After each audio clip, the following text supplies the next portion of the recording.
William Arlotti pour le Fashion Post avec Laura Bonnel. Nous sommes au festival d'hier, édition 2016. Et on va parler de vous. Pourquoi est-ce que vous avez choisi la mode comme territoire d'expression, Laura?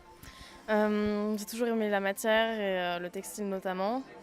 Et du coup, c'était pour moi le vêtement en fait une manière de travailler en fait la matière aussi en rapport avec l'humain.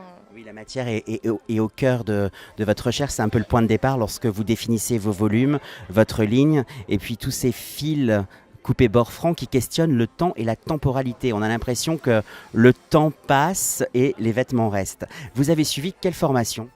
J'ai d'abord fait une prépa art plastique en fait, aux ateliers de Sèvres à Paris et ensuite un bachelor en design de mode à la Aide à Genève.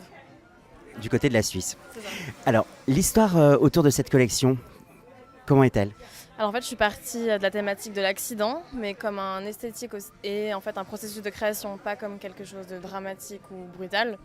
Et du coup, en fait, je suis partie de l'accident pour créer en fait ces matières artisanales et un système de coupe avec les valeurs de couture du vêtement à l'extérieur, comme s'il était à l'envers, pour avoir en fait une surprise une fois que le vêtement est construit, une surprise visuelle de couleurs et composition de matière.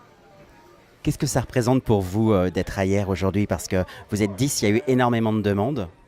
C'est assez impressionnant et c'est vraiment très excitant de pouvoir travailler en fait, avec des professionnels, autant dans l'organisation du défilé que des mannequins, voilà. Et de pouvoir présenter son travail et d'échanger avec des professionnels de l'extérieur et du milieu de la mode.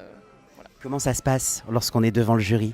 C'était hier. Ouais, c'est assez impressionnant parce qu'ils sont beaucoup. On a l'habitude de passer des jurys à l'école, mais là, c'est des gens très importants et vraiment, vraiment beaucoup de monde en fait. Et du coup, mais bon, de toute façon. Vous avez l'air détendu et super cool. Voilà, de toute façon, il faut expliquer son travail. C'est un moment de partage, du coup, voilà. Ouais, c'est important. Alors, on va parler justement, on parle de moment de partage, la collaboration avec Givaudan. Quelle est la réinterprétation du parfum par rapport à votre collection? Comment la pyramide olfactive s'est construite et quelle est l'histoire justement en lien avec votre collection? Alors, dans un premier temps, je voulais quelque chose de très frais, presque acide en fait, en référence un peu au contraste de couleurs dans ma collection.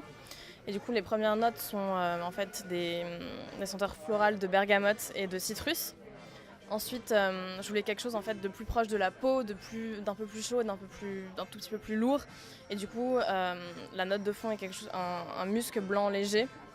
Et en fait, quand on le porte assez longtemps, ça sent presque le métal en fait à la fin. Voilà.